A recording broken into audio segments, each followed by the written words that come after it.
एक बार का जिक्र है कि एक गांव के करीब एक घने और अंधेरे जंगल के पास अलीना नामी एक लड़की रहती थी।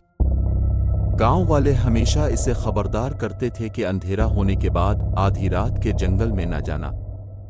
उनका कहना था कि वहां एक चुड़ैल रहती है जो वहां जाने वालों पर लानत डाल देती है। लेकिन एक रात अलीना की तजस्सुस ने इस पर काबू पा लिया। वो जंगल में चली गई जहां दरख्त उस पर कदीम मुहाफिजों की तरह साया किए हुए थे। जैसे जैसे वो आगे बढ़ती गई, सर्दी बढ़ती गई। अचानक दरख्तों से एक सरगोशी गूंजी, फौरन यहां से चली जाओ वरना तुम्हें अपने बदतरीन खौफ का सामना करना पड़ेगा। अलीना ने इस आवाज को हुआ का झोंका समझा और उसे नजरअंदाज कर दिया। जंगल के बीच में इसे एक पुराना खस्ता हाल झोंपड़ा मिला। दरवाजा चरचुराते हुए खुद ब खुद खुल गया, जैसे इसे अंदर आने की दावत दे रहा हो। अपनी अक्ल के खिलाफ वो अंदर चली गई।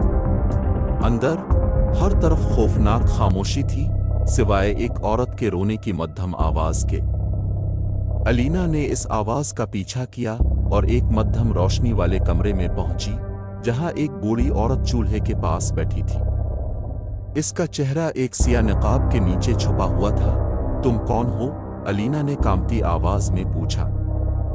औरत ने अपना चेहरा मोड़ा और अंदर से खोखली आंखें और हड्डियों का खौफनाक मुस्कुराहट जाहिर हुई।